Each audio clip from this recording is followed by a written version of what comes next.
Unit 213.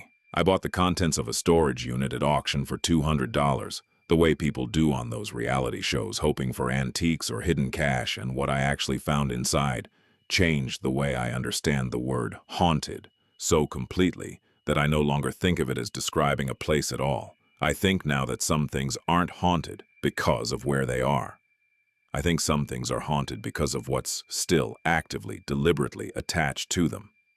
And I think that distinction matters more than almost anything else I've learned in the 8 months since I won that auction. My name is Dale Ferris. No relation, as far as I know, to anyone else who shared a story like this. It's simply a common enough name that I don't think much about the coincidence.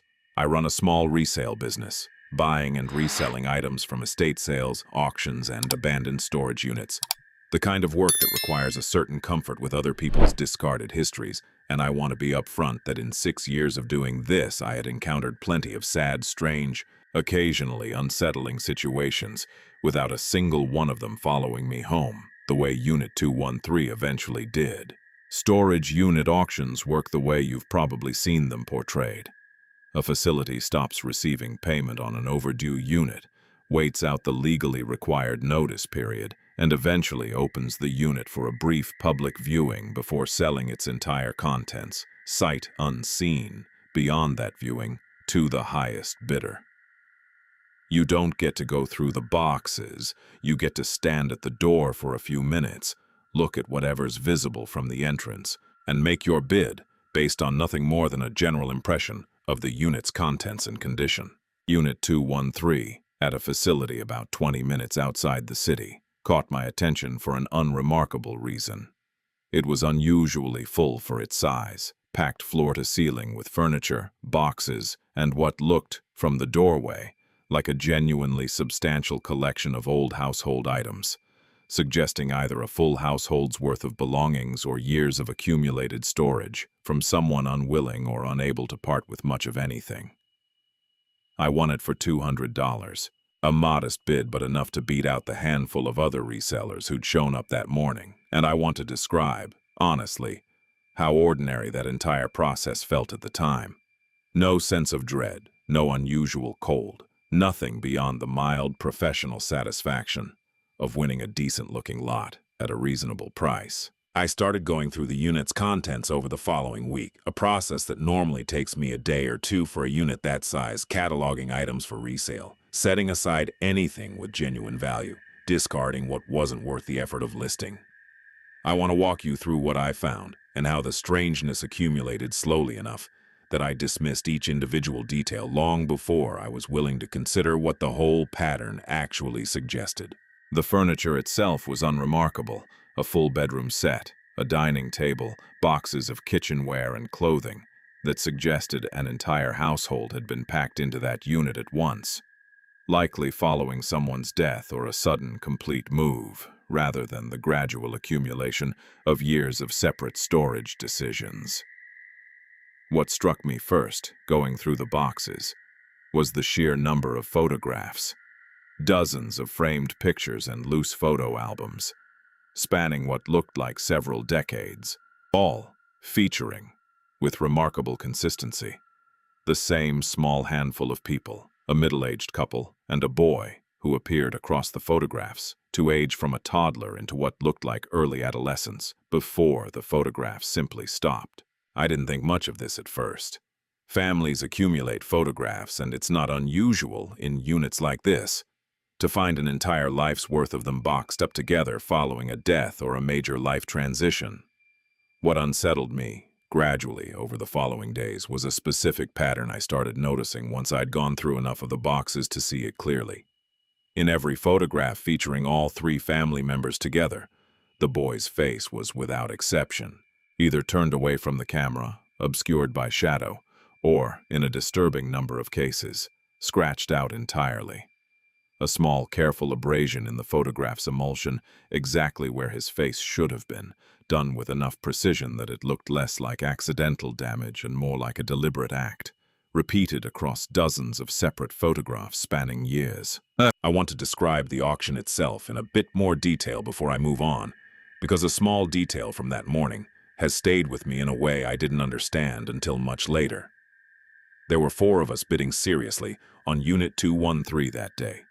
A small enough crowd that I remember most of their faces, and I remember, specifically, an older man standing near the back of the group who dropped out of the bidding almost immediately, well before the price climbed anywhere close to what he'd normally be willing to spend on a unit that size, muttering something to the facility employee running the auction that I only half caught.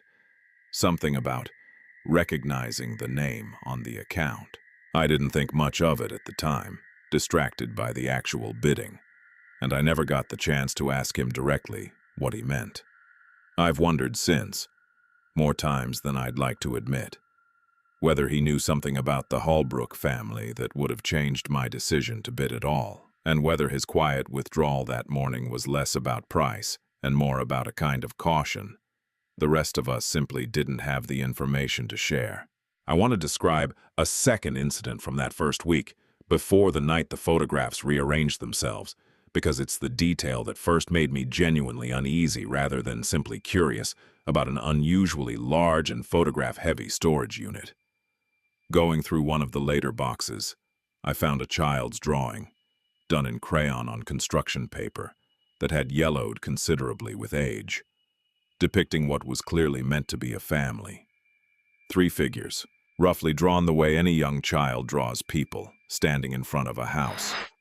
2 of the figures had faces, simple circles with dot eyes and curved line smiles. The third figure, smaller, positioned slightly apart from the other 2, had no face drawn in at all, just a blank oval where the features should have been. The crayon pressed hard enough into the paper in that one specific spot that it had actually torn slightly, as though whoever drew it had scrubbed at that blank space with considerable, repeated force, rather than simply leaving it empty by oversight. I found the family's name eventually, on a stack of old mail I'd set aside, without initially reading closely. The Holbrook family, according to several pieces of correspondence, and a return address that matched a house in a town about 40 minutes from the storage facility. I want to be honest that finding a name didn't initially strike me as significant. I cataloged the previous owners' names regularly in this line of work, mostly for my own record-keeping, and I didn't think, at the time, that I was doing anything more than standard due diligence. The strangeness escalated the night I brought the first several boxes of photographs home to sort through more carefully, intending to separate anything sellable. Vintage frames, interesting period photographs collectors sometimes want regardless of the subjects, from anything I'd eventually discard. I want to describe exactly what happened that first night, because it's the incident that convinced me, more than anything before it, that I was dealing with something beyond an unusually sad, but ultimately ordinary family history. I woke around 3 in the morning to the specific, unmistakable sound of photographs sliding across a hard surface, coming from the spare room where I'd left the boxes stacked on my desk. I want to be clear that I live alone, that no pets or drafts could account for that sound, and that when I got up to investigate, I found every single photograph I'd sorted the previous evening, dozens of them, carefully organized into separate piles, scattered across the floor, face up, arranged in a pattern I initially assumed was simple, random disturbance, until I looked more closely and realized that every single photograph now visible from the doorway showed the same specific detail. The boy's damaged, scratched out, or shadowed face. Every other photograph in my organized piles, the ones featuring just the parents or just landscapes or objects, left completely undisturbed in their original stacks. I did not sleep again that night. I sat in my kitchen with every light on, the way I suspect anyone in this situation eventually does, trying to construct some rational explanation, a draft I hadn't noticed, boxes I'd stacked less securely than I remembered, some mundane physical cause for photographs to have both fallen and sorted themselves, impossibly, into a specific thematic pattern. I did not find an explanation that satisfied me, and I have not found one since. I want to tell you about the research I did over the following weeks, because what I eventually learned about the Holbrook family unsettled me considerably more than the photographs themselves had, and gave me, for the first time, some framework for understanding what I might actually be dealing with. B. A local newspaper archive, once I finally worked up the nerve to search it directly, rather than simply avoiding the question, contained a short article from 12 years earlier, reporting that a local family, the Halbrooks, had lost their 13-year-old son in what the article described only as a tragic accident at the family home. With no further detail provided, beyond a brief mention that the parents had declined to comment and that the community's thoughts were with them during this difficult time. The specific, careful vagueness of an article, written about a death the family had, for whatever reason, wanted kept as private as local reporting standards would allow. I found one more thing, eventually, through a records request that took considerably longer than I expected to process. A police incident report from the same date referenced in the newspaper article, heavily redacted, but confirming that the death had occurred inside the family home, that the parents had been the ones to discover their son, and that the investigating officers had, according to one of the few unredacted lines in the entire document, found evidence suggesting the deceased had been subject to ongoing severe household discipline inconsistent with standard parenting practices. Language that, once I understood what it actually meant, made the pattern of scratched out and hidden faces in those old family photographs feel considerably less like grief and considerably more like something closer to guilt, or an attempt to erase a presence the parents could no longer bear to look at, even in old, framed images taken years before whatever had actually happened to that boy. I don't know the full details of what happened inside that house, and I don't think I want to, given how much the fragments I do have already unsettled me. What I know is that the parents, according to the same record search, both died within a handful of years of their son's death. The father first, of what the death certificate listed as natural causes at a relatively young age, and the mother several years later. In circumstances, the same limited records described only as found deceased at her residence, language vague enough that I've chosen not to investigate any further, having already learned more than I feel equipped to sit with. The storage unit, based on the facility's own payment records, had been maintained continuously since shortly after the mother's death, paid for years afterward by an estate account that eventually ran dry, triggering the standard non-payment process that led, eventually, to the auction, where I bought the entire contents for $200. Apparently the only bidder willing to take on a unit that full without knowing anything about what or who might still be attached to what it contained. I disposed of the photographs within a week of finishing my research, though I want to be honest that disposed of doesn't fully capture how difficult that process turned out to be, in ways that echo unsettlingly closely other accounts I've since read of people trying to get rid of objects that didn't want to be gotten rid of.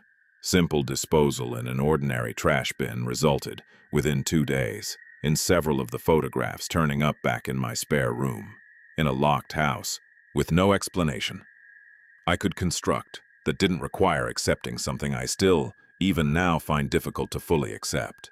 I eventually consulted someone experienced in these situations, a recommendation that came once again through a chain of increasingly desperate word-of-mouth inquiries, and she told me something that has reframed how I think about this entire experience, and about the boy at the center of it, in a way that I've found more unsettling than almost anything the physical phenomena themselves produced.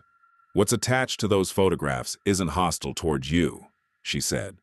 I want you to understand that clearly, because I think it matters for how you handle what comes next. What's attached to those photographs is a boy who spent whatever years he had being systematically erased by the people who were supposed to protect him, and who has spent the years since his death making absolutely sure that erasure doesn't finish the job his parents started. He's not haunting you. He's fighting to be seen in the one form of evidence that still exists of his having been here at all. And I think the reason those photographs keep returning isn't malice. I think it's fear. The fear of a child who understands, in whatever limited way the dead understand anything, that if the last physical evidence of his face disappears completely, he disappears with it. I did not destroy the photographs after that conversation. I want to be honest that this decision surprised me as much as it might surprise you. given everything I'd already experienced trying to get rid of them. Instead, following her careful, specific guidance, I had the least damaged photographs professionally restored, the scratches and shadows repaired as best a skilled restorer could manage, and I donated the complete, restored collection to a local historical archive that accepts family photography as part of its broader community history collection, with a simple, factual note attached identifying the family and the approximate dates, nothing more, no editorializing about what I now believed had actually happened in that house. I have not experienced anything unusual since making that donation, 5 months ago now. I check in occasionally, quietly, with the archive to make sure the photographs remain in their collection, catalogued and preserved, the way any other family's history would be. And I have found in the months since a strange, unexpected peace in knowing that a boy who was systematically erased from his own family's memory during his short life now exists, permanently, in a public record that nobody has any reason or ability to scratch out again. I have not experienced anything unusual since making that donation, 5 months ago now. I check in occasionally, quietly, with the archive to make sure the photographs remain in their collection, catalogued and preserved the way any other family's history would be, and I have found in the months since a strange, unexpected peace in knowing that a boy who was systematically erased from his own family's memory during his short life now exists, permanently, in a public record that nobody has any reason or ability to scratch out again. I want to mention one more detail before I close this account, something the archivist told me a few weeks after I made the donation, almost in passing, that I've never fully known what to do with. She called to let me know the photographs had been properly cataloged and were now available for public research, and she mentioned, casually, that a woman had come in the previous week asking specifically about the Halbrook family collection. Having apparently heard about the donation through some community history newsletter, the archive circulated to local genealogy enthusiasts. The archivist hadn't gotten the woman's name and had no way for me to follow up, but she described her as elderly, soft-spoken, and visibly moved. Looking through the restored photographs, staying for nearly 2 hours studying them closely, before leaving without checking any items out or leaving any contact information behind. I don't know who she was. I've wondered, more than once, whether she might have been a relative, a former neighbor, perhaps even someone who had known that boy personally, before whatever happened to him. Finally given a chance, decades later, to see his face again in a photograph that had actually been allowed to survive intact. I like to think that's who she was. I've chosen not to investigate any further content for the first time in this entire experience, to simply let a small piece of this story remain a mystery rather than something I need to fully solve. I still buy storage units at auction. I want to be honest about that, because I think it's important for you to understand that this experience didn't end my career, only changed how I approach it. I look now at every unit I win with a specific kind of attention I never used to bring to the work. Not fear exactly, but a genuine curiosity about whose life I'm actually holding in my hands, and a willingness, which I didn't always have before, Unit 213, to actually find out the full story before I decide what any of it deserves. If you ever buy the contents of an abandoned storage unit and you find photographs where someone's face has been deliberately damaged or hidden or scratched away, I would ask you to consider, before you simply discard them as unremarkable, unwanted clutter, what that erasure might actually represent, and who might still be attached to the fight to make sure it never fully succeeds. Some things left behind in storage aren't simply forgotten. Some of them are still there specifically because someone or something refuses to let themselves be forgotten completely, and I've come to believe that the kindest thing you can do, if you ever find yourself holding evidence of a story like that, is not to throw it away, but to finally, properly let it be seen.